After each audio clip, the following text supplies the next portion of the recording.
it stops, no one knows. We're going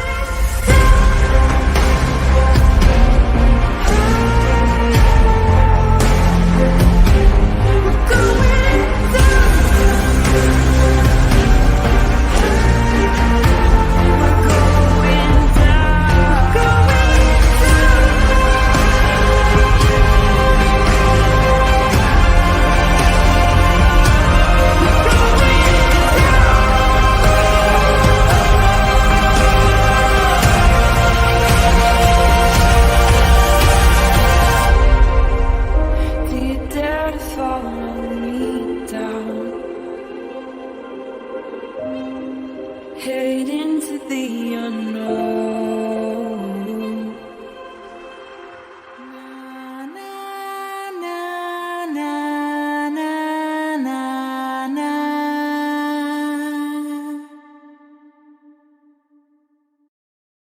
Hi, everybody. Happy Wednesday. I think it's Wednesday for everybody still, I think. If it's not, then happy early, super duper early Thursday, maybe. But I think it's still Wednesday. At least it's Wednesday here. So happy Wednesday. Hello to everybody. I know I just saw you guys yesterday, and look, here we are again. So I know some people are probably very familiar with this case, and others are like, what the heck are we even talking about, and what is this? So, but I want to say hi to all you guys first. Hi, Princess Megan Elsa. Hi, Dynamite. And Crime Curious is present and accounted for. Hi, Sexy Wild Thing, Carol freaking Claus. Hi, Wheelbee. Hi, Misty Dawn. Hi, True Crime Crazy. Hi, Dawn. I'm like, hold on. I'm like choking on my own words. Hi, Ramblin' Rome. Hi, Lucia.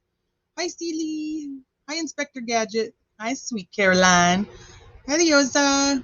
C-Dub. BG. You want it to sing like Sweet Caroline.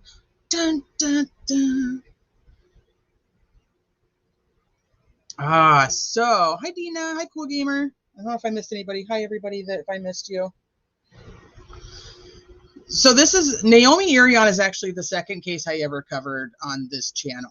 So we were kind of following along with it as it was unfolding and everything was happening. So there's been some updates that have happened over the last week because the gentleman who was arrested for her murder and sexual assault and kidnapping last year. So she had gone missing on March 12th of 2022.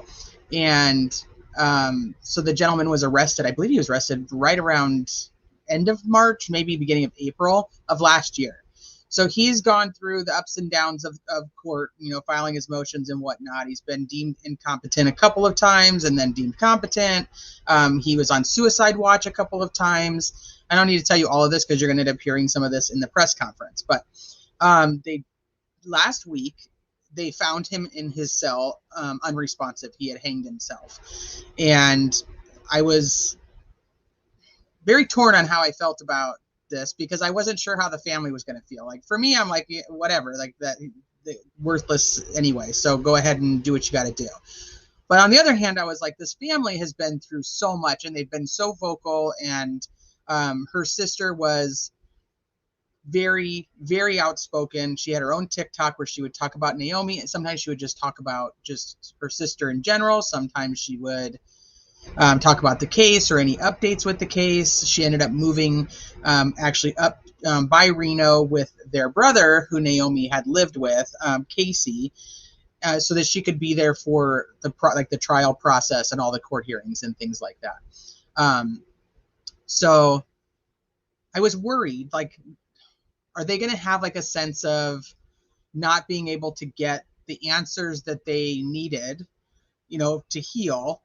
And then I was concerned, like, you know, it's positive because they don't have to see all of it. They don't have to go through court. They don't have to sit there. They don't have to go through all of it, just like when somebody takes a guilty plea. But this is, you know, kind of a coward's way out. And now he can't, quote unquote, be held responsible in this life anyway. And were they going to be okay and able to heal based on what he did? So I was very nervous about all of that. And so today when I was picking up the kids from school, they actually did this press conference. Hi, Kentucky Lee. Hi, Mrs. Troy. Cool gamer, like your stream. Like your stream. Hey, Tactical Dragonfly. Hi, Clyde Hope. I don't know if I missed anybody else that popped in while I was rambling. Maybe my name should be Rambling.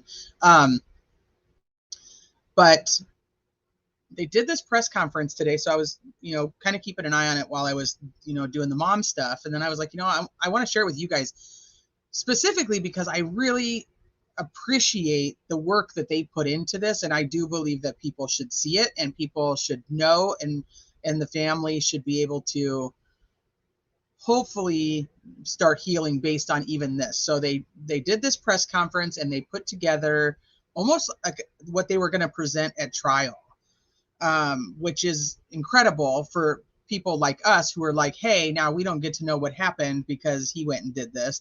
But most importantly, like I said, for the family, they put together this presentation, obviously much shorter than what they would have presented at trial, but it's so perfectly clear that this was the person responsible. This was, that he's the one that did it. And I appreciated the work they put into this, that I was like, I am uploading it to the channel, like just on its own. So if you don't want to listen with my commentary, it's going to be there. So it'll just be like on the channel, but it's still uploading. So it is what it is. But it was so thorough that I was like, if they would do this with other cases that either take, the guys that take a plea deal, like my immediate thought was like, if Michael Rourke had done a press conference like this with the Watts case and what they had, and obviously that's different because he took a plea, but I'm just thinking in my mind how there would have been no doubts. Like people would have gone, okay, this is what there was, this was the evidence, this is what it is, and this is who did it. And we wouldn't still years later have people arguing back and forth whether Chris is innocent or not. And just other cases in general, to just solidify with the public that they had the guy, they had the right guy, and that was, they did the right thing. See, Dub, thank you. Hi, Malicious Intent. Got any fancy dancing ducks lately? Let me see who else popped in here. Muffy! Hi, Don. I think I already said hi, Don. There were other people that popped in. I think Petunia popped in up here. Annie O.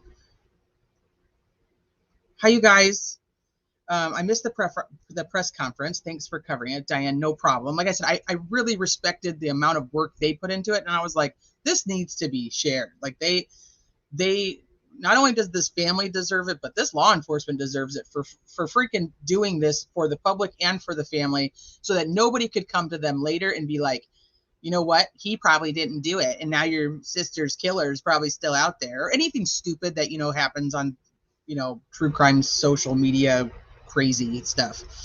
So I see it is a very in-depth press conference. If you want to go back and watch, like if you're really not familiar with the case and it does end up becoming very interesting to you and you want to see how it unfolded, I do have quite a few lives on the case from back when it was happening at the beginning of 2022. So you're welcome to watch those. They do cover a lot, and a lot more that we did not know. We did not know a lot of the stuff that they actually released today. And they did it with such professionalism. They didn't throw out like really gory details. I mean, they put out, tough things that would be hard to hear as a family member. But yeah, see, I don't think he really needed to leave a confession letter. He does, like I said, I won't go too far into it because I don't want to ruin it for everybody, but he does basically admit that he has a very, very dark side. So that's how I feel about the Idaho case. I don't know what happened in social media world, but wow. Well, that's how I felt about Watts. That's how I felt about Summer Wells. That's how I feel about Idaho, even though I'm doing something with Idaho. Hold on one second. Give me 1 second.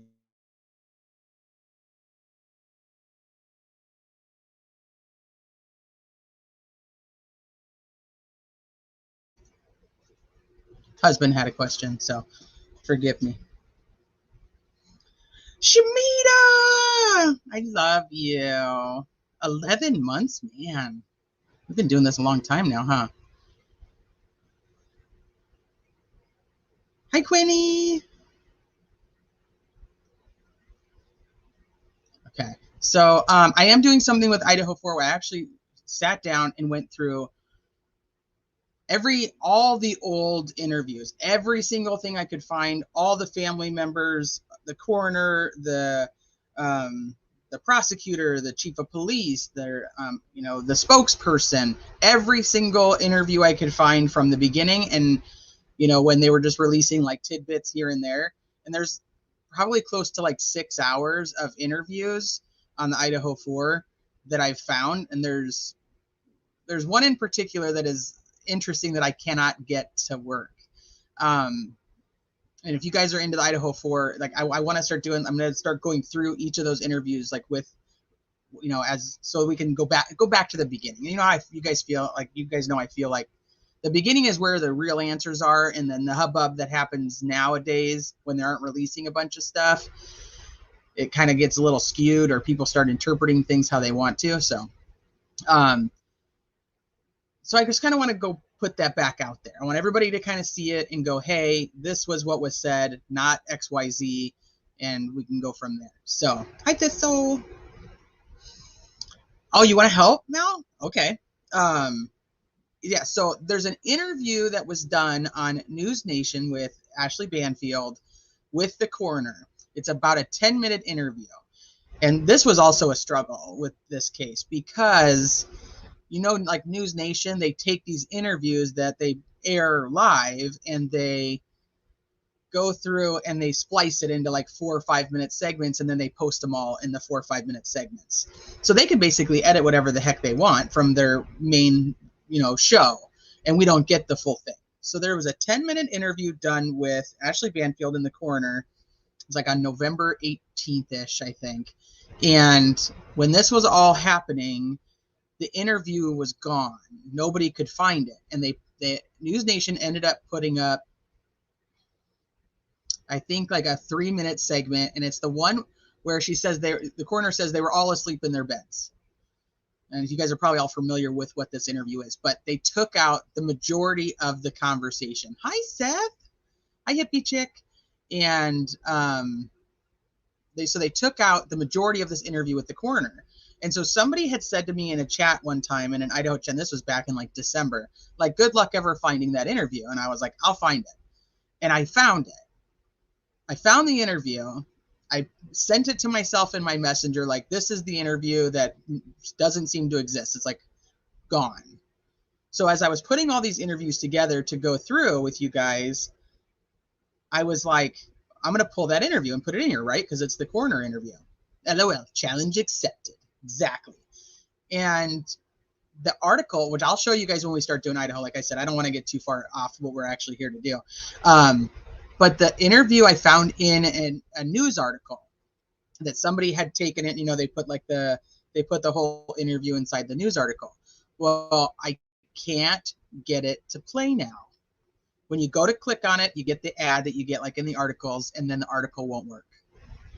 So why is this like specific coroner interview, like nobody wants it out there? I don't know. It's like weird to me. I don't know, conspiracy stuff, but it's weird that I can't actually get it to work, and now I can't find it anywhere else.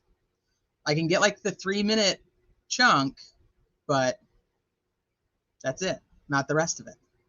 So we'll see, but we're going to start doing that. So I've got all of it. I downloaded it all into the editor. I separated it all by day so that we can go through straight from the beginning. Oh yeah, I sent it to some of the mods, and they were like, yeah, no, it won't open. Could they do that with false info? Well, here's the thing. She says in the clip that's still up on News Nation, she says they were all asleep in their beds. So like the main point of the clip, I would say, was supposed to be that. But why can't we find whatever else she said? And I guarantee that somebody that was covering Idaho 4 at that time probably played it on their live, and it's out there, but it's not highlighted for me to be able to find it. So I don't know where it is. The hackers from Russia. Hi, Northern Light. So, hi, Shay. Shay, bye-bye. So I want to just go through and just start from the beginning, put all the interviews out there, And obviously, except for this one, because who knows where it is. If you guys could find it, let me know. But we'll see. Hi, Kyrie. Not late, because I kind of got off topic and started talking about something else. So that's what I've been working on. But like I said, it's already 6 hours. It's 6 hours of interviews without the freaking press conferences. So I'm like, if I threw the press conferences in there, it's probably going to end up being like a 5-6 parter to go through from the beginning to specifically the arrest, but it does have a few other interviews after.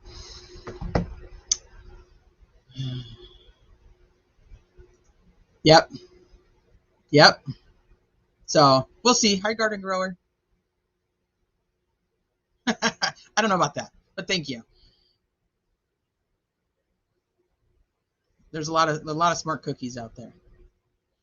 So, all right. So we're gonna go with Naomi today, and then I think I have all the clips I need to start that. So yeah, it'll probably be soon. It'll either be end of this weekend, or beginning of next week, and we'll just go through. Maybe I could do next week. We'll just do it like a daily one and go through maybe like an hour a day or something like that. We'll see, but it'll be coming soon. So when you see that pop up, you're going to know that it's like we're going back to the beginning, and we're going to watch all those interviews just to see what we see.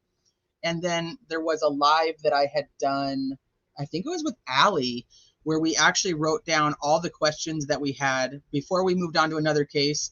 When we were leaving Idaho 4, we wrote down like all the questions that we had, and you know, so I want to go back and see now if we can answer any of those questions and what new questions we actually have, and we can update the list. So we can do that together too. Hi, Jeannie. Okay, so this is Naomi Irion. This was the press conference that was done today, and I'm just going to start playing it. Like I said, I think that they did a fantastic job. I threw this in the editor also because if you guys were here yesterday, you guys now all know that I have tiny ears and I can't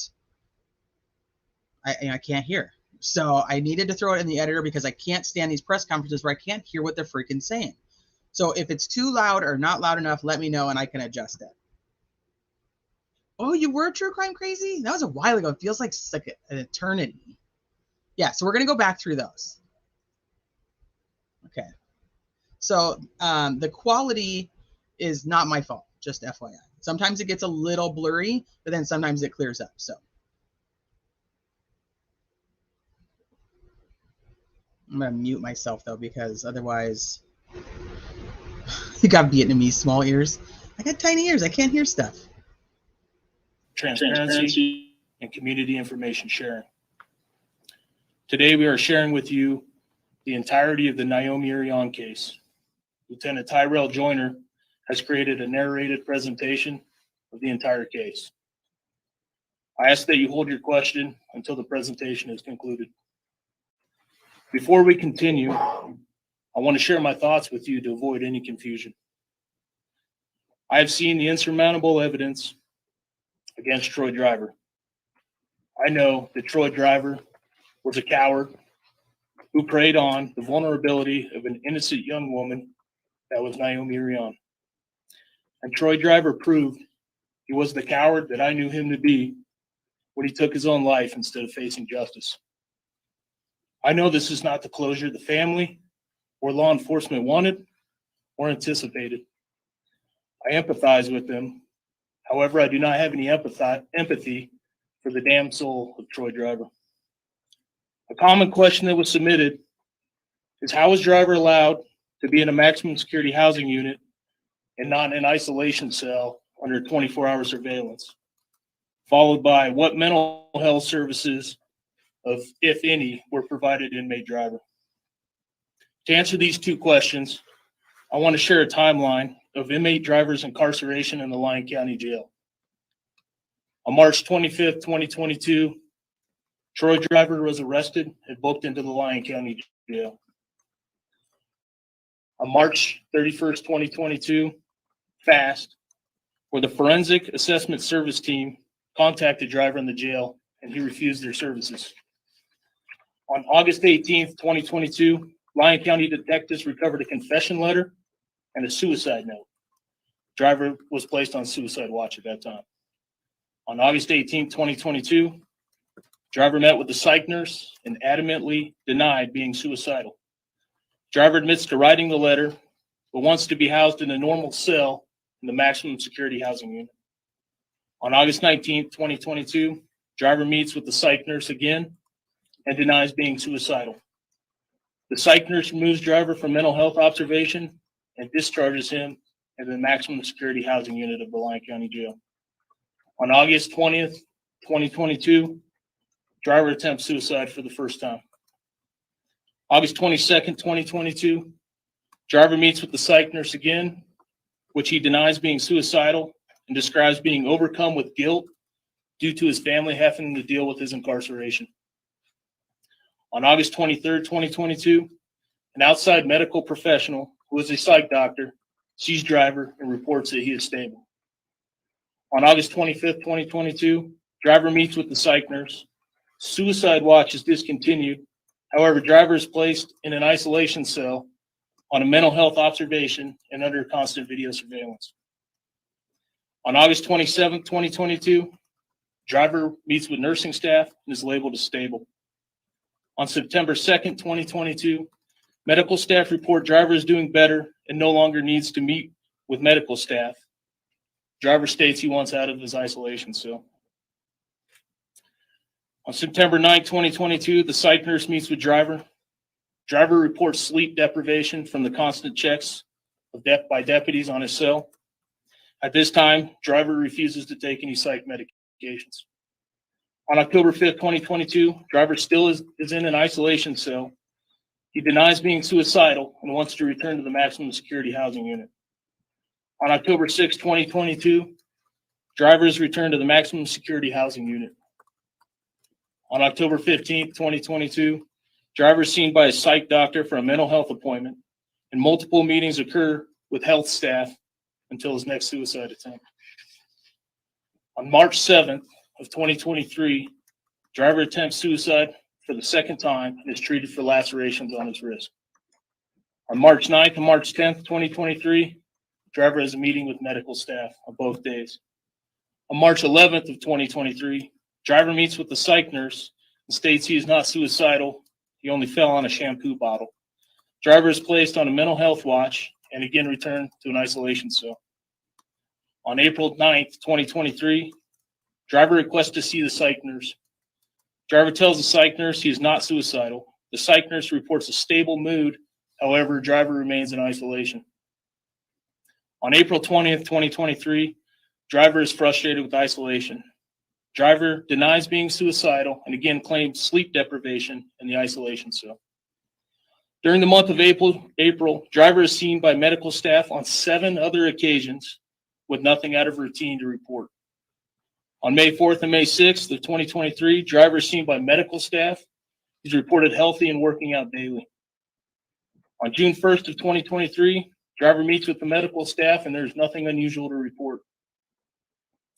On June 3rd of 2023, driver meets with the psych nurse and is then discharged from his isolation cell. On June 4th of 2023, driver is returned to the maximum security housing unit. Between June 4th and August 6th, driver indicated no signs of depression, crisis, or suicide intentions. The Lyon County Sheriff's Office continually deferred to the assessments of recon medical, mental health professionals, medical professionals, all to determine inmate driver's housing status. At this time, I'll share with you the events of August 6, 2023. On August 6, 2023 at 5:22 p.m., Lyon County detention deputies completed a check of the maximum security cell block where inmate driver was housed. Inmate driver was in his cell drinking water and showed no signs of crisis. At 6:17 p.m., a Lyon County detention deputy began cell checks in the maximum security housing unit of the Lyon County Jail. It was at this time inmate driver was discovered hanging in his cell. Inmate driver was cut down by detention staff and life-saving efforts began immediately. At approximately 6:33 p.m., medical personnel from the Mason Valley Fire Department arrived and took over life-saving efforts. Life-saving efforts were unsuccessful and inmate driver was pronounced deceased at 6:49 p.m. At 8:20 p.m., District Attorney Steve Ryan and I spoke to Casey Valley regarding the death of inmate driver. Casey Valley stated he would continue to notify his family. To the community, there is no longer any threat from Troy Driver. Again, the evidence is insurmountable that he was the perpetrator of this despicable act, and he is dead. He continually chose the path of a coward and ended his life with a cowardly act. The Lyon County Sheriff's Office strives to prevent a crime of this magnitude being carried out against the community again. We have increased Sheriff's Office operations and manpower throughout our community. We'll keep applying pressure to the criminal element of our community that choose a life of crime over our quality of life. At this time, I would like to introduce Lieutenant Tyrell Joyner, who oversees our investigations division.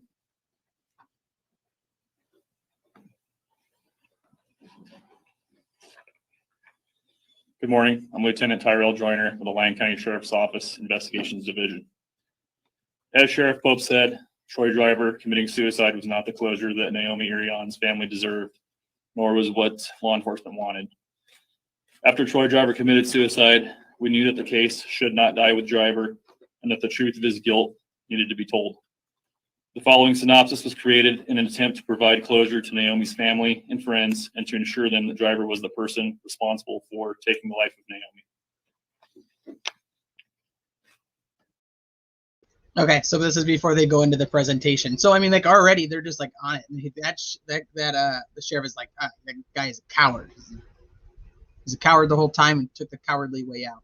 So the next like 20 minutes or so is a presentation that's put together by them that walks us through some of the evidence that we knew and some that we didn't. And I mean, it kind of nails it for me anyway. Like there's no doubt in my mind they had the right guy. I didn't really doubt it before, but they really had it. And it's interesting because this was a case that was really covered on social media. A lot of people dug into it, and they kept this like close to the vest, as they say, that there was a lot of pieces to the puzzle that law enforcement knew that the public did not.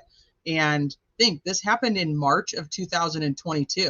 And today is the first day we're seeing it or hearing it.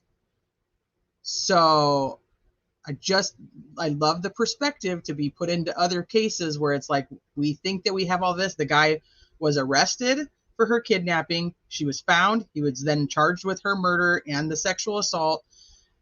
And we got to read paperwork. We knew those things, but there was still things that we did not know existed that we found out about today. And this is not nearly as publicized of a case, obviously, as like Idaho 4 or Watts, but it just goes to show there's more that meets the eye in these investigations. So just take that with you when you travel through YouTube. Hi, Cray. Okay, so I'm going to start this, and I don't really want to interrupt it, only because, and I'll just talk in chat. I'll talk in chat with you guys because they do such a good job laying it out in a timeline. And in the description of this live, there you can find this video.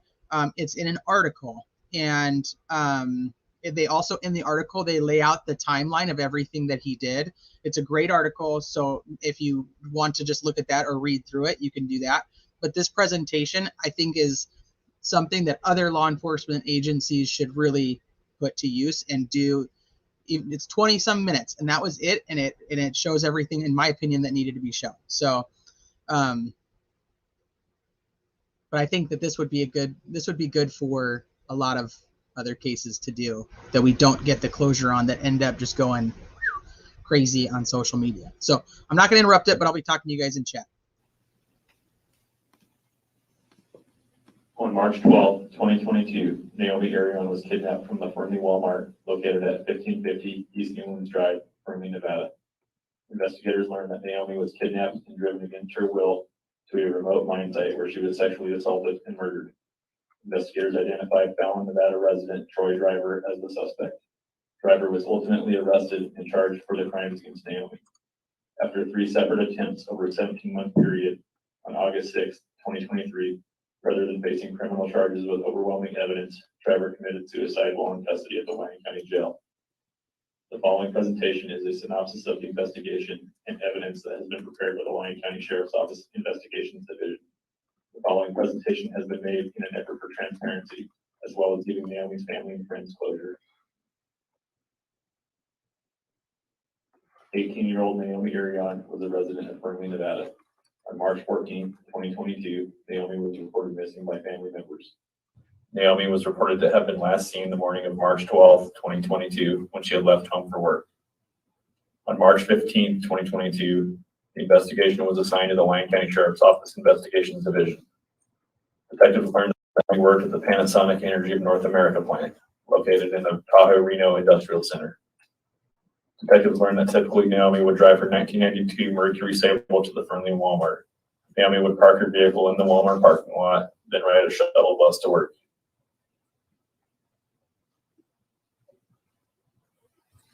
The initial step in the investigation was to review the surveillance footage from Walmart. The surveillance footage showed that on March 12, 2022, at approximately 0509 hours, Naomi drove into the Fernley Walmart parking lot in her Mercury Sable.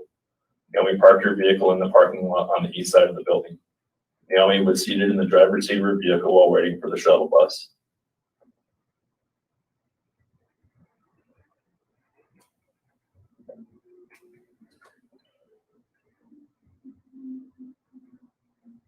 As Naomi was seated in her vehicle, the male subject was observed actively stalking Naomi's vehicle. The male subject eventually approached the driver's side of Naomi's vehicle. The suspect opened the driver's side door of Naomi's vehicle and got into the car. Seconds later, Naomi's vehicle was driven by the unknown suspect out of the Walmart parking lot. Naomi was not seen again, and her vehicle was not located until several days later.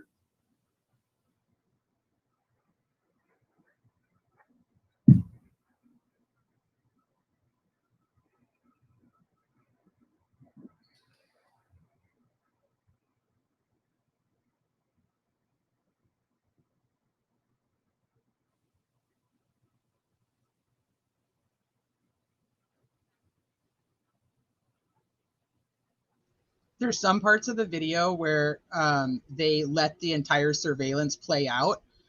So there's no sound.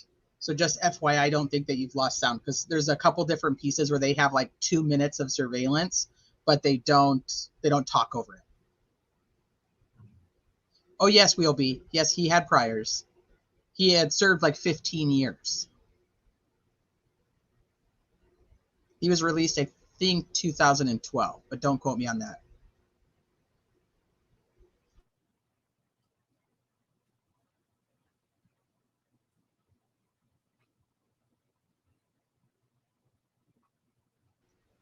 Cray, that's a different case. So she actually parks at this Walmart parking lot because she walks over to where the shuttle bus is that takes her to her job at the Panasonic warehouse. And so it's like a shuttle bus. So she parks her car here. You know, this is the butt crack of dawn. They don't actually have the time on this one, but it's like 5 o'clock in the morning. So that's her white car right there parked. And you saw him. So she pulled in and parked, and she was just waiting, you know, checking her phone or whatever. She had stopped at a gas station prior, before she got here, like for a soda or whatnot. And then she pulls in to wait a few minutes, checking her phone, doing whatever, before she's going to go walk over to the shuttle. So this was her routine.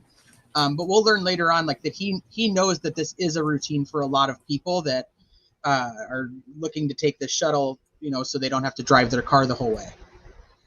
So he goes up, they assume with a gun, and that's how he gets in her car, and they drive away. So you see him, he already went up to her car. He was walking around. He already walked up to her car. After reviewing the initial surveillance footage, detectives believe Naomi had been kidnapped against her will.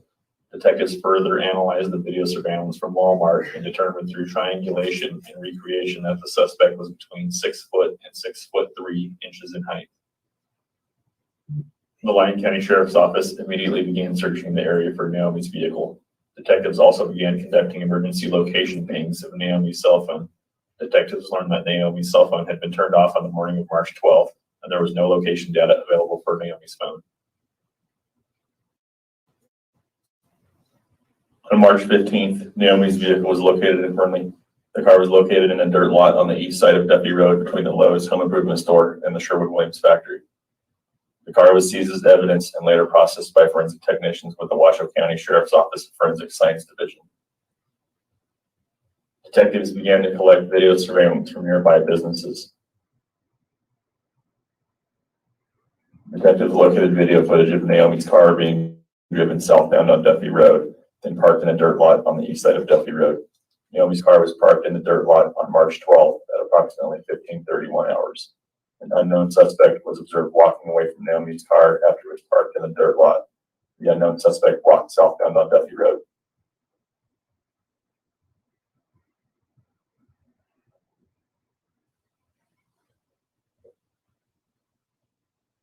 A short time later, on March 12th at 16:12 hours, a grayish-blue Chevrolet truck was seen driving on Duffy Road and parking nearby Naomi's car. The driver of the truck exited the truck and walked to the car. The driver of the truck moved Naomi's car to a different dirt lot, then exited the car and left in the truck.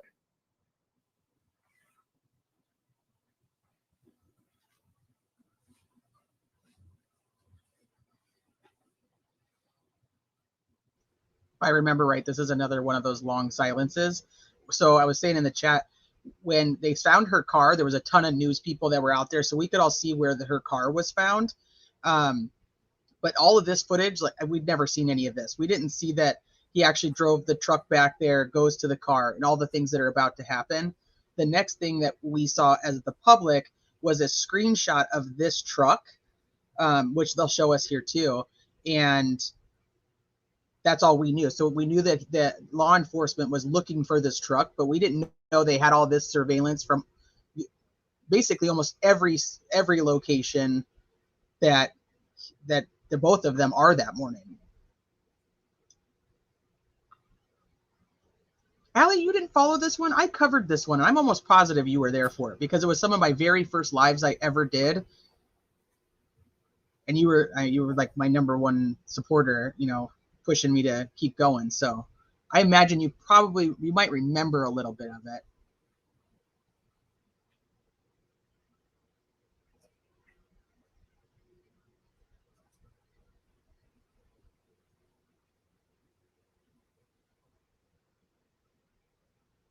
Can't really see anything that's happening besides that we know the car is over here. He's moving her car now. There you can see the car being moved.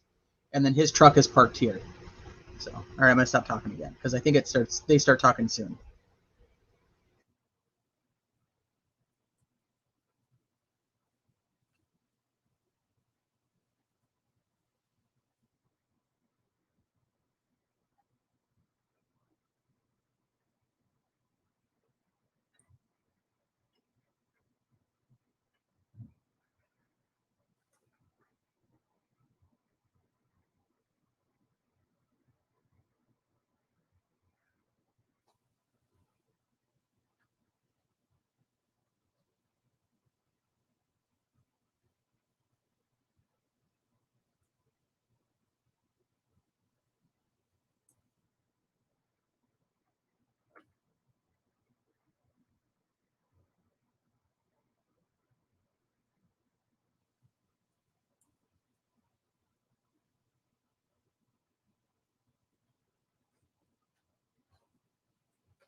Okay, so they haven't started talking yet, but it's interesting because when I watched this earlier too, I didn't even notice there's another car right there that just drove by them.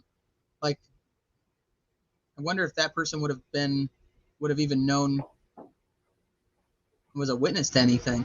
Because his truck is right here and her car is now right here. It was back here.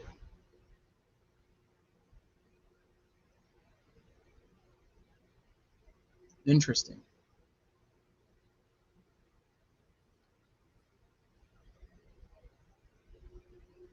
And for anybody who doesn't know, this is near Reno, Nevada. Okay, so now he's back in the truck. So this is when I think they start talking.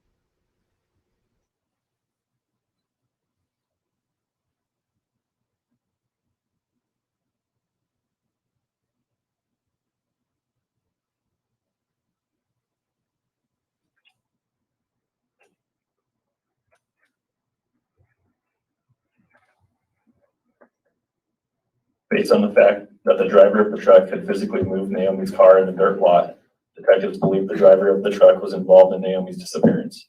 Detectives took screenshots of the surveillance footage of the truck in an attempt to identify the truck and unknown driver. Those screenshots were released to the public. Those screenshots were also taken to multiple Chevrolet dealerships in the area. The photographs were analyzed by each Chevrolet dealership independently. There were several details in the still shots of the truck. The truck had 4 doors with chrome door handles and partially chrome wrapped rear view mirrors. The truck had roof mounted fog lights. The truck had chrome running boards and chrome rims. The truck had a gold colored Chevrolet emblem on the front bumper. The truck had a rear center sliding window. The truck had color matched front and rear bumpers. The truck was identified by multiple Chevrolet dealerships as a 2020 to 2022 Chevrolet High Country 2500 or 3500 model, which was either a metallic blue or metallic gray in color. After identifying the make and model of the suspect truck, detectives obtained a list from the Nevada Department of Motor Vehicles of 2020 to 2022 Chevrolet High Country 2500 or 3500 models in the Western Nevada area. The list contained several hundred vehicles. Analysis from the Nevada Threat Analysis Center assisted detectives in reviewing and eliminating vehicles off of the list based on color. Detectives then began to physically attempt to locate each vehicle on the list with a similar color to eliminate vehicles from the list and identify the suspect vehicle. Vehicles were eliminated from the list for reasons such as modifications, different chrome packages, different rims, etc. As detectives were eliminating trucks from the DMV list, other investigators were reviewing hours of surveillance footage from every business located in the area of Newlands Drive and Fernley. While eliminating vehicles from the suspect list, detectives learned of one particular truck registered to an address in Silver Springs, Nevada. The property at which the truck was registered to was not consistent with other homes of people owning a $60,000 to $80,000 truck. The property had numerous broke down, damaged, and haphazardly parked vehicles, which was not consistent with what detectives had observed of other owners of the same model truck. Detectives conducted further research into the registered owner of the truck. The registered owner of the truck was an individual named Troy Edward Driver. A driver's license check showed that Driver was a white male adult who weighed 215 pounds and was 6 feet 2 inches tall. A local law enforcement records check showed that Driver was listed as a suspect in a sexual assault case in Elko, Nevada in 2021. A criminal history check showed that Driver had an extensive criminal history, which started with animal cruelty as a teenager. At the age of 17, Driver was involved with a robbery and homicide in California. Driver was tried as an adult and was sentenced to 15 years in prison. Driver was released from prison in 2012 and was under the supervision of parole and probation. Driver's parole and probation was transferred to Nevada in 2012, and Driver moved to Nevada. Driver then completed parole and probation in 2015 and has had limited contact with law enforcement since then. Based on Driver's physical description, as well as his criminal history, detectives made it a priority to locate Driver's truck to compare it to the suspect vehicle. Detectives learned that Driver was now living in Fallon, Nevada. Detectives also learned that Driver was a supervisor for Leadcore, which is a mining exploration company in Nevada. Churchill County Sheriff's Office detectives assisted the Lyon County Sheriff's Office in locating Driver's truck in Fallon, Nevada. Driver's truck was located and photographed at his residence. Driver's truck was the first truck on the DMV list to match the suspect vehicle point for point. This included the truck having 4 doors with chrome door handles, partially chrome wrapped rearview mirrors, chrome running boards, and chrome rims. A gold-colored Chevrolet emblem on the front bumper, a rear sliding window, color-matched front and rear bumpers, and roof-mounted running lights. Driver's truck was listed by the manufacturer as being a 2020 Chevrolet High Country 3500 that was metallic gray in color. At this point, Driver matched the physical description of the kidnapping suspect, owned an identical vehicle to the suspect vehicle, and had a violent criminal history. Detectives learned that Driver possessed 2 cell phones, which included a work phone and a personal phone. Detectives immediately sought for a search warrant of Driver's cell phone records to determine his location on March 12, 2022. The cell phone records showed that both of Driver's cell phones had been located at his residence in Fallon on March 12, 2022. However, the phone records showed that there was 0 activity on either phone on March 12th, meaning there was not a single phone call or text message made on either phone. The lack of activity on Driver's cell phones were inconsistent with his normal cell phone usage. Driver had used his cell phones daily throughout March, except for on March 12th. The lack of cell phone activity on March 12th added to the probable cause that Driver was the kidnapping suspect. As previously stated, investigators were reviewing hours of surveillance footage taken from every business in the area of Newlands Drive in an attempt to piece together what happened to Naomi. Detectives eventually located surveillance footage of the suspect truck arriving in the area of the Walmart on the morning of March 12th at approximately 0422 hours. The truck was parked in a dirt lot on the south side of the Walmart parking lot. The dirt lot is located between the Wells Fargo Bank and the Greater Nevada Credit Union Bank. The dirt lot is commonly used by semi-trucks and RVs.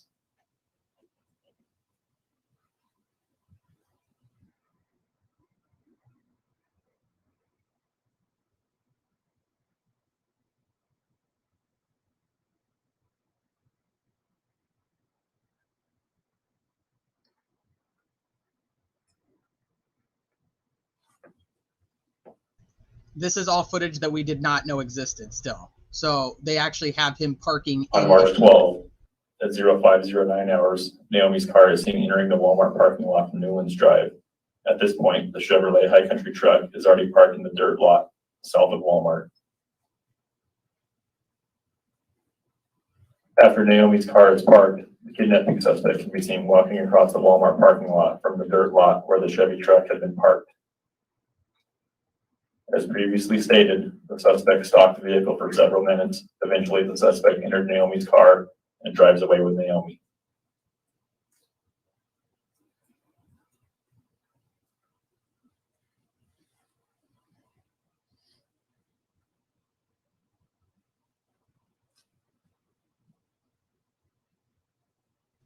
Okay, so this is like another angle, so he's actually further Surveillance away. footage was reviewed of the dirt lot where Naomi's car had been abandoned on the afternoon of March 12th.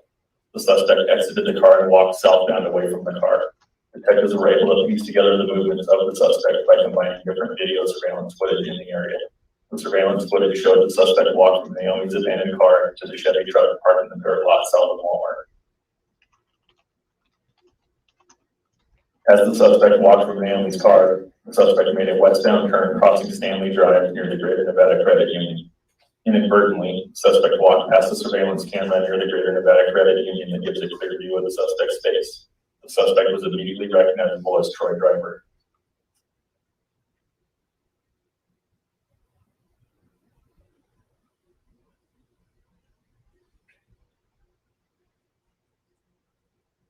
Driver continues walking to his truck in the dirt lot south of Walmart.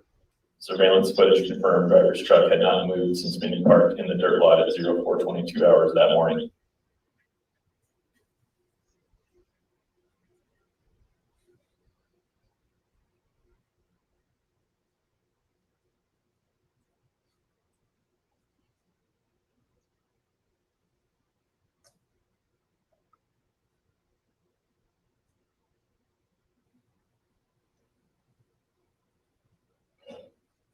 Driver was observed getting back into his truck and driving away from the area. The timeline of the surveillance footage shows that it was at this point, for whatever reason, driver returned to Naomi's car in his truck. Driver exited his truck, repositioned Naomi's car in the dirt lot, and left the area.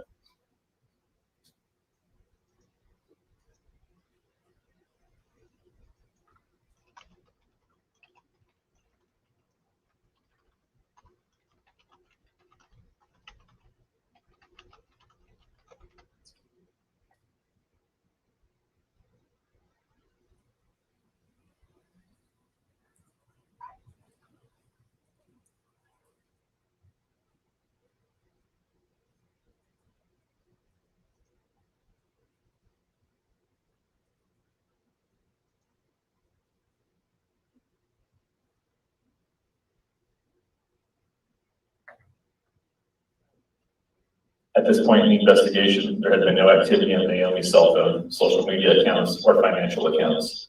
Detectives feared the worst for Naomi. After positively identifying driver walking away from Naomi's abandoned car, detectives believe probable cause existed the driver was responsible for the kidnapping of Naomi. On March 25th, 2022, detectives arrested driver for the kidnapping of Naomi. Driver was booked into the Lyon County Jail. Driver refused to speak with detectives. Simultaneous to driver's arrest, a search warrant was executed on driver's residence in Fallon, Nevada. Driver's truck was seized as evidence and taken to the Washoe County Sheriff's Office laboratory for processing. Detectives immediately observed driver's truck had brand new tires. Further investigation showed the driver had replaced his tires on March 19, 2022, which was after the Lyon County Sheriff's Office released pictures of driver's truck to the media in an attempt to identify the truck. Driver had replaced the tires at a Les Schwab in Winnemucca, Nevada, even though a Les Schwab in Fallon, Nevada had the same tires in stock.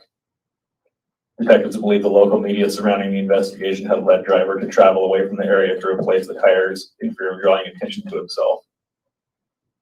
Driver's original tires were still located at the Les Schwab in Winnemucca, Nevada, and were collected as evidence.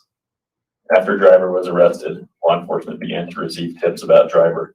The Pershing County Sheriff's Office received a tip that in February of 2022, a semi-truck hauling an excavator had been trying to deliver the excavator to Troy Driver at the Relief Canyon mine outside of Lovelock, Nevada for a lead core operation. The employee who had spoken to the excavator delivery driver personally knew Troy Driver and knew the driver was not working at the Relief Canyon mine. The mine employee called driver, who asked that the excavator be delivered to the Buena Vista Iron Mine, which was approximately 15 miles further south of the Relief Canyon mine. The Buena Vista Iron Mine is an abandoned mine located in a remote area southeast of Lovelock, Nevada. The mine site is located in the northern part of Churchill County. Detectives learned that in February 2022, lead core had been hired to dig samples at the mine site, which is why Troy Driver had been there waiting for the delivery of an excavator. After receiving the tip regarding the Buena Vista Iron Mine, a Pershing County Sheriff's Office sergeant drove to the mine site. The sergeant observed freshly turned over dirt on the north side of the mine that did not seem consistent with mining. On March 28, 2022, the Pershing County sergeant passed this information to detectives from the Churchill County and Lyon County Sheriff's Office. On March 29th, Churchill County Sheriff's Office detectives and Lyon County Sheriff's Office detectives responded to the mine site. Detectives observed what appeared to be freshly dug dirt mounted in the shape of a grave. The dirt had rocks scattered about the top in an attempt to make the spot appear natural. Detectives began to dig the site and discovered that it was a grave site. Forensic technicians from the Washoe County Sheriff's Office Forensic Science Division responded and assisted in processing the site. Detectives and forensic technicians exhumed the grave. Naomi was located deceased in the grave, approximately 4 to 5 feet deep. Naomi was naked, and detectives located 2 gunshot wounds on Naomi. The evidence showed that Naomi had been shot once in the head and once in the chest. The evidence showed that Naomi had been shot in the head outside of the grave. That Naomi was dragged into the grave and shot again in the chest. Naomi's remains were taken to the Washoe County Medical Examiner's office for an autopsy. A sexual assault exam was also conducted on Naomi, and DNA swabs were taken as part of the exam. Detectives and forensic technicians located excavator tracks at the grave site. Tool marks left by the excavator shovel were located at every depth of the grave, indicating the grave had been dug by an excavator. It should be noted that tire impressions from Naomi's car were located at the mine site. Tire impressions of driver's truck tires recovered from the Winnemucca Les Schwab were also located at the mine site. During the investigation, detectives learned that driver was in a serious dating relationship in which he lived with his girlfriend. Driver's girlfriend was absolutely unaware of driver's activities. Driver's girlfriend cooperated with detectives and provided crucial information about the case. Driver's girlfriend informed us that driver had gone solo camping on the weekend of March 12th. Driver had left their house on the evening of March 11th and had returned on the night of March 12th. Driver had told his girlfriend 3 different locations at which he had visited while camping, one of which was the Relief Canyon area outside of Lovelock. Driver's girlfriend confirmed that driver had left his cell phone at home while camping, which is common for driver. Driver's girlfriend also provided valuable insight into driver's mindset, habits, etc. Detectives learned that driver was infatuated with serial killers and constantly reading books or listening to podcasts about serial killers. Driver had also recently been questioning his girlfriend's daughter about the shuttle bus to Panasonic and Tesla. Driver had been asking subtle questions about the locations of the stops, how many people ride the bus, etc. Driver's girlfriend confirmed that driver had been operating an excavator at the Buena Vista Iron Mine on February 14, 2022. And even provided a picture of the excavator at the Buena Vista mine from a text message that driver had sent her. Detectives also confirmed with lead core that driver had been working at the Buena Vista Iron Mine on February 14, 2022. Driver had been the operator of the excavator and had been digging sample holes on the southern boundary of the mine. Evidence showed that when the other employees working at the mine site that day had left, driver used the excavator to dig a grave on the north side of the mine site. The grave had been dug a long distance from the sample holes, which shows that the grave site was dug with absolute premeditation almost a month before the crime. After discovering Naomi's remains in a location that driver had access to, and after reviewing the totality of the investigation, on April 1st, 2022, driver was charged with NRS 200.010 open murder, NRS 200.380 robbery, NRS 205.060 vehicle burglary, and NRS 199.220 destruction of evidence. As previously stated, DNA samples were taken from Naomi as part of the autopsy and sexual assault exam. The DNA swabs were processed and compared to driver's DNA at the Washoe County Sheriff's Office Forensic Laboratory. In June of 2022, the DNA results were provided to the Lyon County Sheriff's Office. The DNA swabs confirmed that driver's DNA was located on and inside of Naomi. Driver's DNA was located on Naomi's hands with a certainty of 1 in 78.55 septillion. Driver's DNA was also located on rectal swabs taken from Naomi with a certainty of 1 in 373.6 sextillion. The DNA swabs confirmed that driver had sexually assaulted Naomi. After receiving the lab results on July 20th, 2022, driver was additionally charged with NRS 200.366 sexual assault. The investigation into the kidnapping, sexual assault, and murder of Naomi showed that on March 11th and March 12th, 2022, Troy driver randomly hunted a victim to rape and kill. Detectives believe driver left home on the evening of March 11th, drove his truck to the Buena Vista iron mine to ensure the mine was still abandoned and make final preparations. Driver had the location of the kill site already planned with a pre-dug grave site. The mine site was gated and locked, but driver had access to the combination lock from recent work at the mine. Then, during the early morning hours of March 12th, driver drove to the Fernley Walmart, which was his chosen kidnapping location. Driver picked a kidnap location that was dark and secluded that had a high possibility of locating a single young woman alone in a vehicle. Driver arrived in his truck at the Fernley Walmart and waited for a victim. Driver observed Naomi arrive at the Walmart. Driver observed that Naomi was a young female alone in her car. Driver approached the car and likely brandished a firearm to quickly gain control of Naomi. Shortly after taking Naomi from the Walmart parking lot, driver broke and disabled Naomi's cell phone. Driver then drove Naomi in her car to the kill site at the Buena Vista iron mine, which is approximately 90 minutes away. Evidence discovered during the investigation showed that driver had raped and killed Naomi, then buried her in the pre-dug grave. Driver then burned all of Naomi's clothing, some of his own clothing, and other evidence. Driver returned to Fernley in Naomi's car. Driver parked Naomi's car, walked back to his truck, and left the area. The investigation did not reveal a connection between Naomi and driver. The kidnapping and murder were extensively and carefully planned. Since driver's incarceration, the investigation has remained ongoing. In August 2022, driver successfully snuck out a suicide and confession letter and a deck of playing cards. The note was hand-delivered to driver's ex-girlfriend by an inmate who had been released from custody. Driver's ex-girlfriend immediately turned the note over to law enforcement. In the note, driver stated things like, "There has always been a terrible darkness inside of me," and "The guilt is crushing. I didn't know anything about her until too late." The note also stated that driver intended on killing himself rather than exposing his loved ones to what he had done. After the note was received by law enforcement, driver was placed on suicide watch in the jail. As a standard procedure, driver received a mental health evaluation by a mental health specialist. Driver was released from suicide watch after the evaluation and was returned to his normal cell. In August 2022, driver attempted his first suicide attempt. Driver's attempt was observed by detention staff and medical aid was quickly given to driver. Once again, driver was placed on suicide watch for a lengthy period of time. Eventually, driver was again assessed by a mental health specialist. Driver was again released from suicide watch and returned to his normal housing area. In March 2023, driver attempted suicide a second time, which was also caught quickly by detention deputies. Again, driver received medical attention and was placed on suicide watch. After driver's second attempt, driver was placed on suicide watch for a significant amount of time. Again, driver was assessed by a mental health specialist and released from suicide watch. Driver was moved back to his normal housing area. On August 6, 2023, driver attempted and successfully committed suicide in the Lyon County Jail. As with the careful planning of the murder of Naomi, driver also carefully planned his suicide. Driver kept meticulous notes on day-to-day activities within the jail. Driver demonstrated his careful planning by committing suicide in a narrow window of time that he was not observed. Conclusion.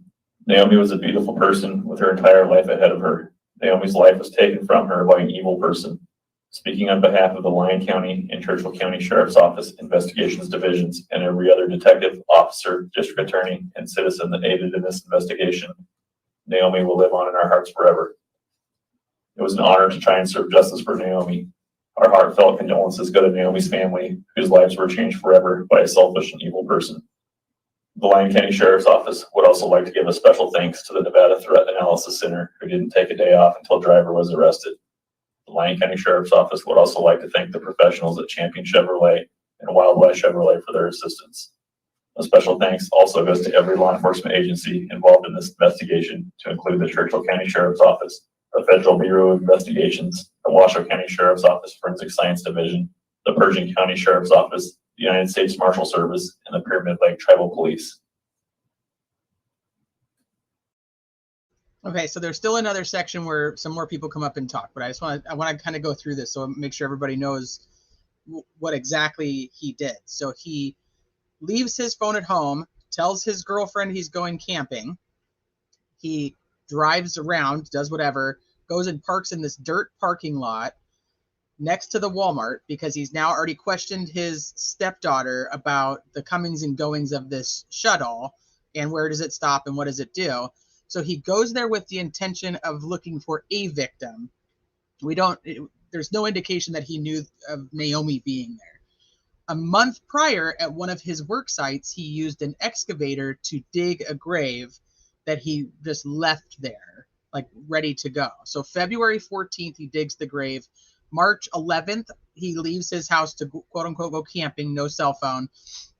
He then, March 12th, early hours in the morning, is in the Walmart parking lot, wandering around, waiting for whoever it is that's going to be his victim.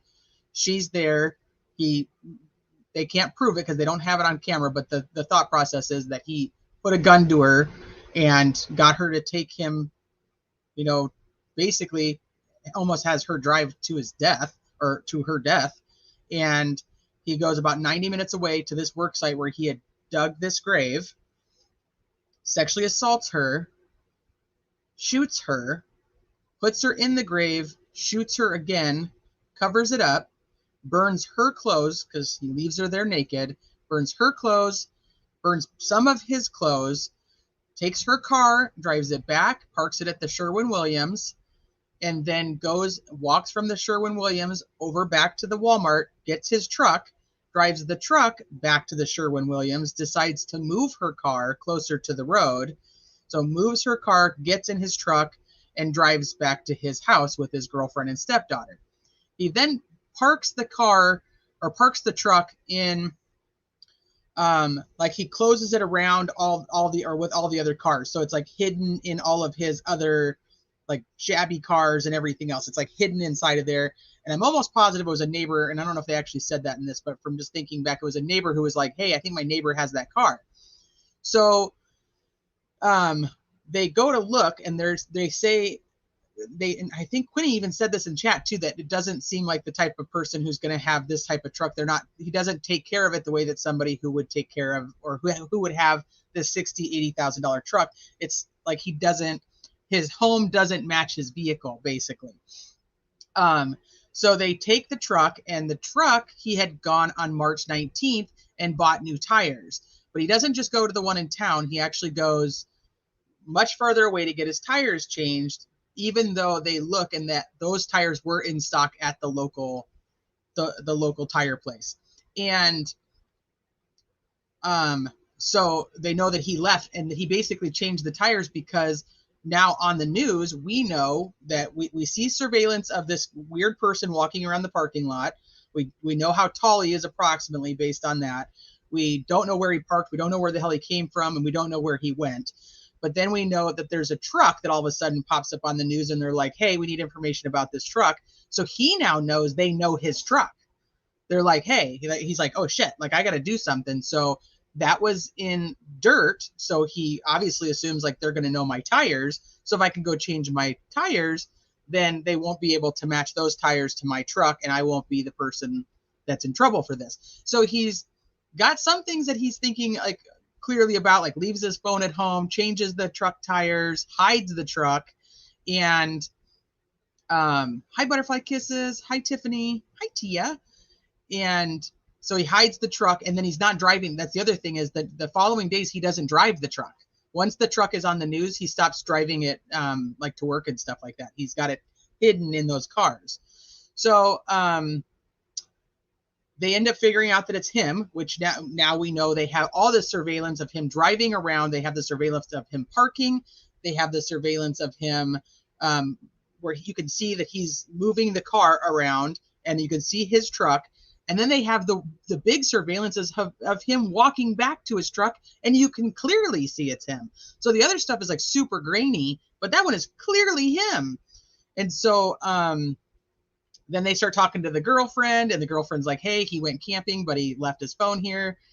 So then he ends up getting arrested. They find her in this grave, this clandestine grave site.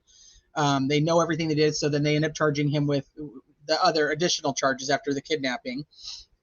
And like I said at the very beginning of this, he goes through ups and downs of being deemed competent to being incompetent, back and forth. And now we learned that, what we learned, that we knew that before, that he was on suicide watch. He was quote unquote attempting it. But he had a deck of cards that he gave to another inmate that was getting out. And in that deck of cards, he puts in there that he has dark thoughts, he's guilty, he has a guilty conscience, and that he's going to be taking his own life. He puts that note in there for this other inmate who's getting out to go give to his girlfriend. The girlfriend calls cops and says, hey, here it is. And he goes to the counselors and he's like, no, I'm not suicidal. I'm fine. I just fell on a shampoo bottle. I'm tired. I haven't been sleeping very well. Like sleep deprivation. But what they find in his cell is he was taking meticulous notes about the time that the guards would walk by and what they, when they were there, how often they came. So he not only premeditated killing a young lady, he premeditated killing himself. He planned it out. So I just want to make sure, okay, so everybody kind of knows the gist of what we just watched in a shorter version, because I know it kind of gets a little bit much, especially with the monotonous tone of law enforcement. But okay, so then there's a few other people who talk, so I'm going to play that now. I know, Tia, 2 days in a row. Well, the press conference was today, and I couldn't go live when it was live because I was picking up kids. So I was like, I gotta make sure that this gets out there. So we'll listen to the other one. Oh, he's very calculated. Yeah, he's like, oh, the shampoo bottle. I got attacked by a shampoo bottle. Idiot. He is a coward. Absolutely. Do I think there's more victims? This was a question, Thistle, that I asked myself back then. And I was like, he's been out since 2012. This guy has been planning things for a very long time. Would I be surprised that there isn't other victims? I honestly would. Like, especially with all the planning that he put into this. But they have his DNA. They've had it for a while now. So unless it's just another victim that hasn't been found, I don't know. That's the only thing. Because why is his ear gone? Somebody bit it off. I don't know. Probably. I mean, he was in prison for 15 years. I have no idea. I don't know if they ever said that. So yeah, he goes on several camping trips alone and doesn't take his cell phone. The girlfriend says that is common. But when this was unfolding, we were wondering, there's like the interstate, they always talk about like these interstate serial killers, and there's, a California, Nevada one there was a lot of victims that were unsolved, or, cases that were unsolved. And I was like, this guy was in California, moves to Nevada. Is it possible? But I would think that they have some of those victims. So you'd think that they would already know that. I don't know. You never know. He doesn't admit to anything, but he doesn't want to cooperate with officers anyway. So he's not going to tell them that he had other people. I think he was always missing his ear, or not always, but he'd been missing his ear when this happened. Yeah. Okay, let me see. And I forgot to mute the last time, and if I don't mute, it's typically really echoey, but none of you guys yelled at me, so I guess it was okay.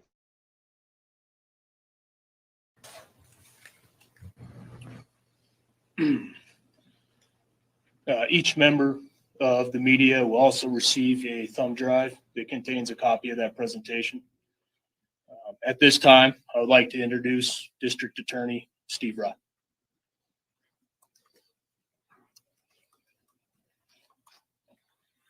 Thank you, Sheriff Pope. Stephen Rye, Lyon County District Attorney. With me today is Chief Deputy Brian Haslam. He was an instrumental part of the prosecution of Troy Driver and very helpful in the prosecution of this case. I have a prepared statement I'd like to read. Our thoughts and prayers are with Naomi's friends and family. We, like the Sheriff's Office, wanted to see justice for Naomi and her family with a guilty verdict and death sentence for Troy Driver. Unfortunately, that will not happen in this case. However, it is important that the family know about what happened to Naomi and what Driver did to her. We hope that they can start to heal and deal with their loss from this point.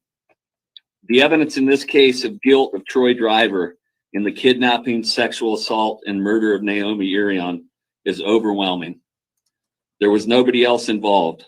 Law enforcement from across northern Nevada worked tirelessly to find Naomi and to investigate this case. We live at a time where so many are critical of law enforcement. It is important to point out the cooperation with one another in the community and the extensive work they did in this case. This is what law enforcement does day in and day out. But here you can see firsthand how much work is involved in identifying Troy Driver and investigating this case to the point where the case was ready for prosecution and conviction. The Sheriff's Office continued their work with the preparation of this video that was shown today. It's an excellent summary of the investigation and the evidence compiled against Troy Driver.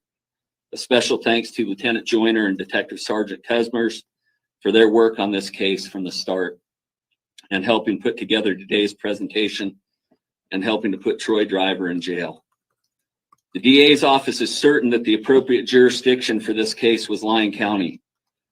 Driver started his brutal crime spree in Lyon County and he finished in Lyon County. Naomi lived in Lyon County, and the community most impacted by this case was Fernley in Lyon County. We are confident that the motion to dismiss filed by Driver in this case would be denied. It was a distraction, and I know a difficult part of this case for the Naomi's family. In addition, even if it did not go our way, the Churchill County DA was on board from the start in this case and offered whatever assistance was needed by our office. We appreciate that support. We know that Churchill County DA would have continued the prosecution and seeking the death penalty for Troy Driver if for some reason this case was moved to Churchill County. I wish to thank the DA's office, Lyon County DA's office, the attorneys and staff for all the work they did in this case. I'm the spokesman, but most of the work is done by the dedicated staff in the DA's office. The family, Naomi's family, has handled themselves with dignity and courage. The investigation and information shared publicly, the suicide and attempts by Driver, and the stress of the hearings and impending trial. Throughout the process, they have been respectful of and cooperative with the DA's office and law enforcement, including Casey Valley, Naomi's brother, providing very valuable information at the outset of this case to the Sheriff's Office and then through the continuation of the investigation. We want to publicly express our respect and appreciation for Naomi's family and how they have handled themselves. It is a tribute to Naomi and shows their deep love and commitment to Naomi and making sure that justice was served in this case.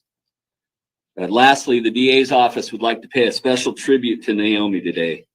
There is evil in this world, and much of this case and Troy Driver reflects that evil. But there's also hope, and Naomi reflects that. As you have seen in the news and the media, Naomi was a beautiful, caring young woman with her life ahead of her. As her mother has stated, she cared deeply about others and the underprivileged. She wanted to make the world a better place, and she did. The Fernley community reflects that hope. From day one, the entire community was doing everything necessary to find Naomi and serve justice. The law enforcement community reflects that hope. They worked tirelessly in this case to bring justice to Naomi, starting with finding her and then bringing the perpetrator to custody. As we leave here today, the DA's office wants to remind everyone that Naomi's life and tragic death will be remembered because of Naomi. Her family and friends across the globe, the Fernley community, the Lyon and Churchill County DA's offices, and law enforcement from across northern Nevada will remember Naomi, and her memory will live on. Thank you.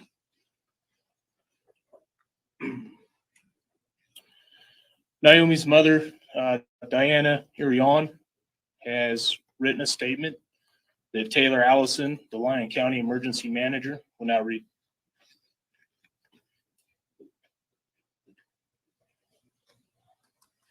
Thank you. This statement will be read verbatim as provided to the Lyon County Sheriff's Office. Thank you all for coming today. I want to start by thanking all local, state, and federal law enforcement agencies who came together to find Naomi and the person who committed this heinous crime. I also want to thank all the media agencies, YouTubers, and all the others who worked so hard to get our story out and help find Naomi. But most of all, I want to thank my oldest son, Casey Valley, for taking the initiative in the first place. Naomi was my miracle rainbow baby. We lost her brother the year before she was born, so she started her life by helping to heal our family from the loss of Sean. Naomi was the glue that joined our blended family together. Naomi was the spark of every great idea, game, art project, and skit. She brought joy and laughter back to our family. Naomi was our future. Naomi was a bright light to all around her. She was the one who stepped into the gap for those weaker than her. She spoke out against injustice and made change in her world for the better. Now she is gone, and her light is cruelly extinguished. The horrible pain and loss we feel is beyond my ability to express with words. The hole left in our lives is enormous and can never be filled. No one should have to bury their children. The person who did this took the coward's way out, and now we will never have a guilty verdict, and we will not see him pay for what he has done. There's no way to make this situation better or to ease our pain and loss. This incident was only added to our suffering, but a trial and guilty verdict would not have eased our pain either. So now this is over. There will be no more hearings or investigation. Now our family must find a way forward. Please keep us in our thoughts and prayers as we strive to live with our pain and grief. Thank you.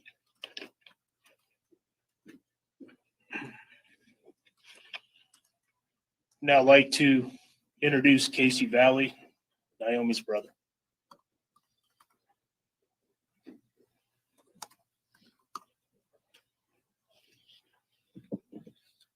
I'm Casey Valley, Naomi's brother. I don't think the light that Naomi brought to this world could ever be extinguished. We will never forget her. We will forget the person that did this. We won't let him live in our heads rent-free because he did this cowardly act. We're going to remember her and everything that she stood for. And this whole process has been so painful, but at the same time, it's shown me and my family how good people can be, because so many people helped us in every way you can imagine. The Fernley community, people across the world, my parents' church community. We had no unfulfilled needs, and it was just that level of goodness that we saw. It really does outweigh the bad. And we're just gonna have to remember Naomi and just think about the kind of person she was and what she brought to the world.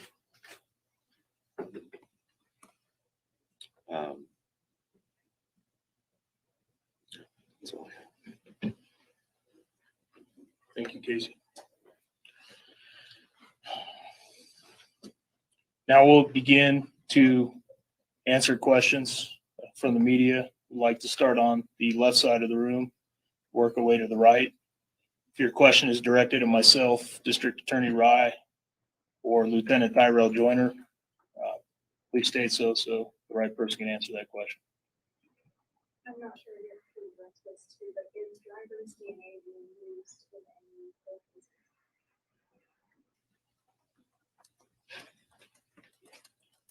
To answer your question at this point, there is no cold cases that corroborate with any kind of timeline that we've been able to establish for driver. So if that does come up, obviously we'll run his DNA through there. You said in some of the suicide notes and attempts you talked to people, did he ever confess to this murder? Was there ever a confession from driver in jail? So the confession note, there was a confession. The way you read the note, it was a guilty confession. Basically, there was no outright, this is exactly what I did, but it was a note of guilt and confession. Yes. Can you share a little bit of the details about what it said? That's at the district attorney.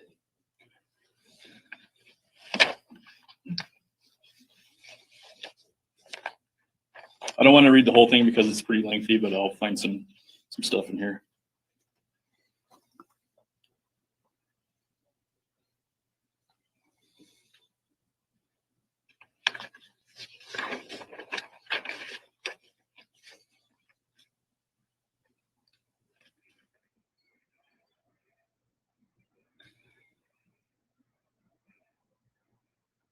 A couple things I need to get out there. First off, I have not lied to you, although I lied to the cops while talking to you. I think you will understand what I mean. Second, neither this situation nor any other was sexually motivated. Something happened that I can neither justify nor explain. I am so sorry.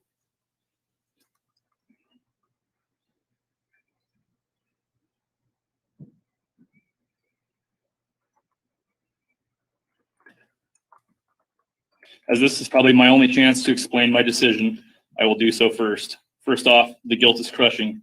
I didn't know anything about her until too late. In the past, I never read news or allowed myself to think about something after I did it.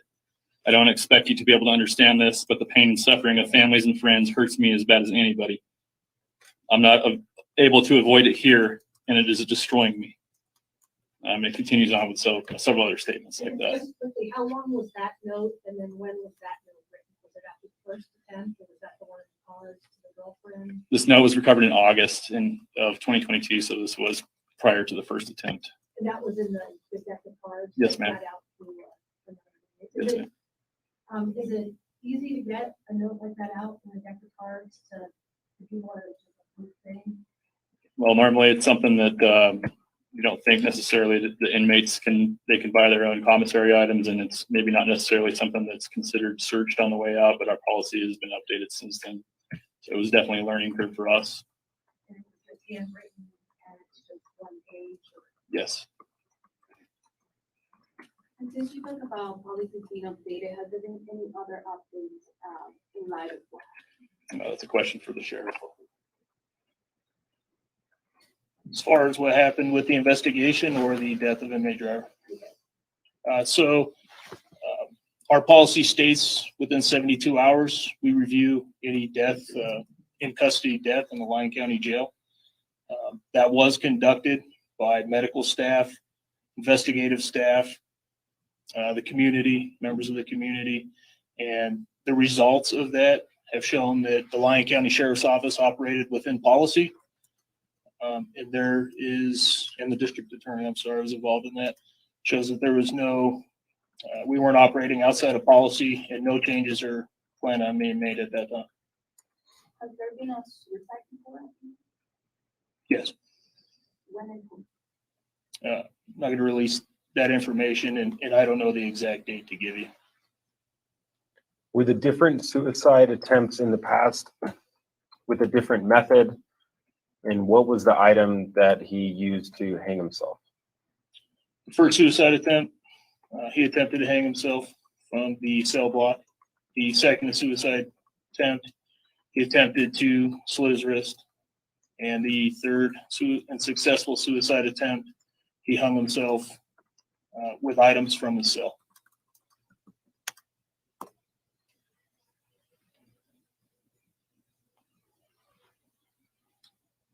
What items from his cell? I don't know if it's specifically the bed sheet, shirt, what, that's still being analyzed by the Nevada Division of Investigations.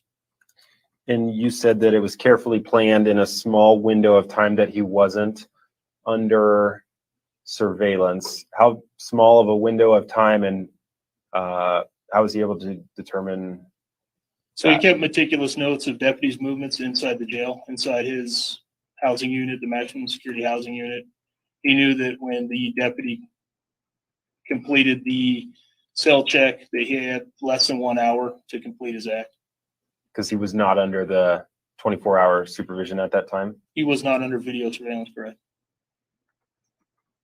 The meticulous notes were like in a notebook or written somewhere. Where were the meticulous notes? Written, Were they written in like a notebook that- piece of paper. Also, I'd like to say that if you have any other follow-up questions, we'll make ourselves available in an office down the hall. Lieutenant Joyner of the Investigations Division will be available to answer questions, and myself will also be available to answer any further questions. Like I stated previously, you will receive a copy of the thumb drive that contains this presentation. That being said, is there any other questions? The note was given, just to clarify the note, that the suicide note that went out in the next, that was the inmate who had been in the jail, got it to the girlfriend, like drove it over to her house, or how did the girlfriend get the note? I don't know the means of travel to her house. I would assume he drove. However, he did give it to the girlfriend at the house, yes.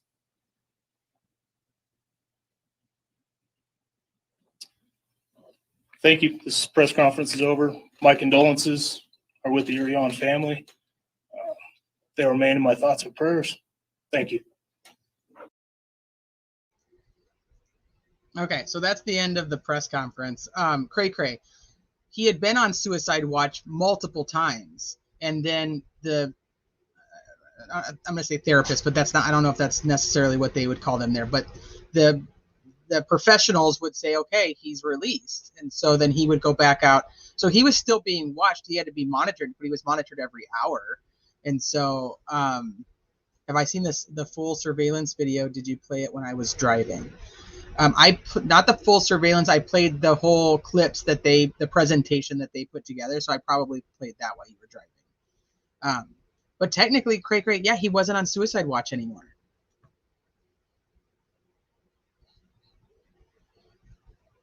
So he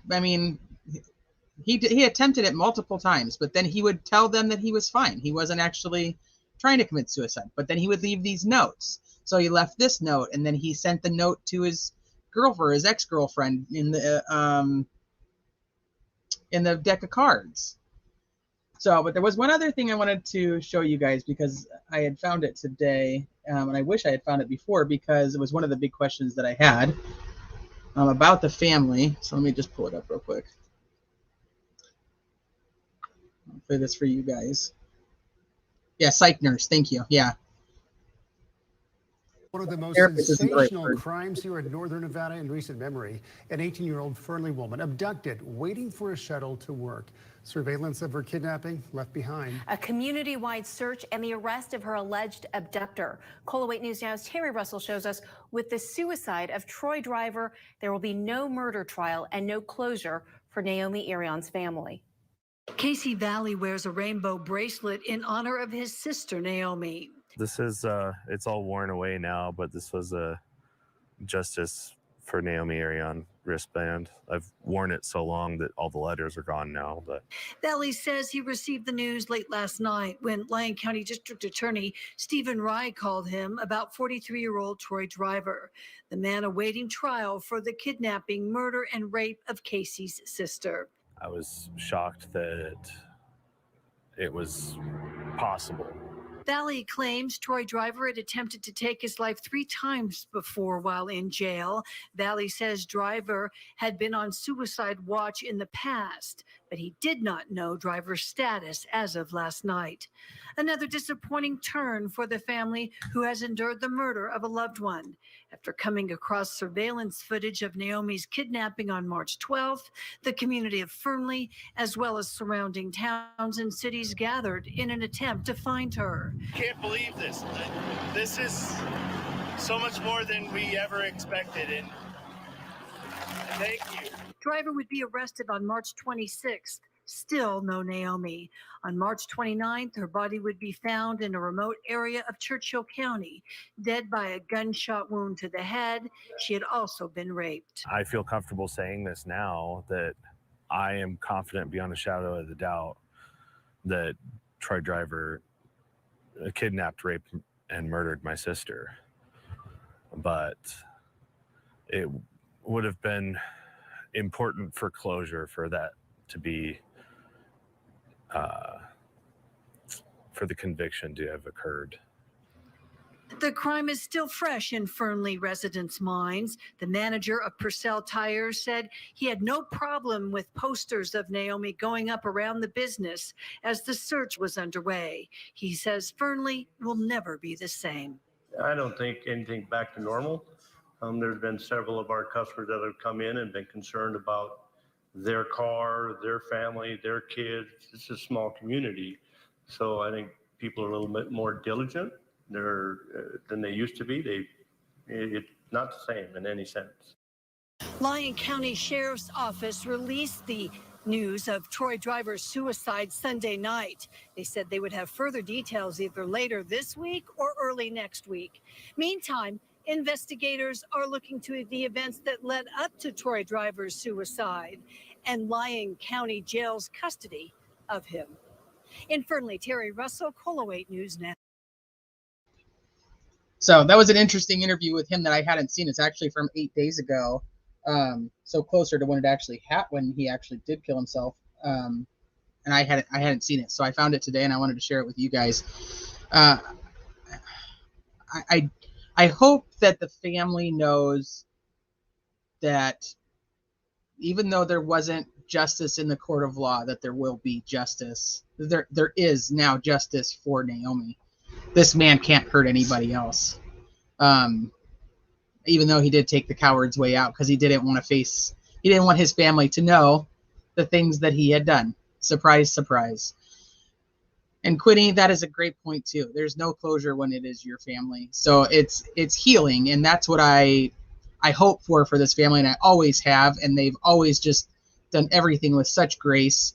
And you know, she was 18. She was 18 years old, and this creepy guy just decides that that's what he's gonna do, and goes out looking for somebody. And she's 18, trying to go to freaking work, trying to just live normal, and he just takes it all away and destroys everybody.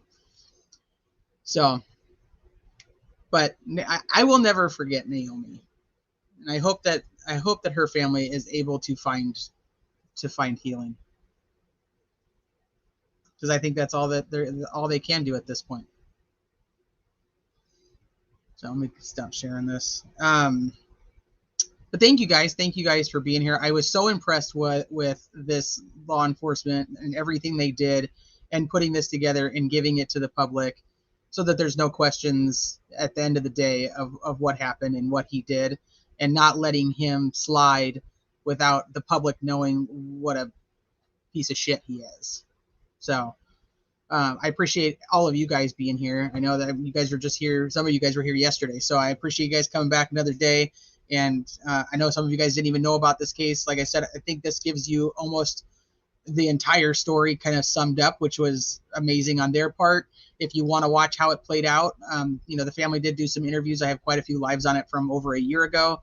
If that's something that you're interested in, you want to dig a little bit more and see what you think of this Troy Edward Driver, feel free. Other than that, I'm going to wrap it up, and then I'm going to see you guys really soon, because like I said, we're going to start going through the old Idaho 4 stuff and just kind of go back to the beginning and see what we see. See if we can answer any of our questions. I appreciate each and every one of you. I know that you guys have 1,000 other things that you can do with your time, and you choose to spend it here hanging out with me, and I can't even tell you how thankful I am, and sometimes how surprised I am that that's what you choose to do. But I appreciate each and every one of you more than words could say. So you guys go have a great rest of your Wednesday, unless it's early Thursday there, then go enjoy that too. So I'll talk to you guys later.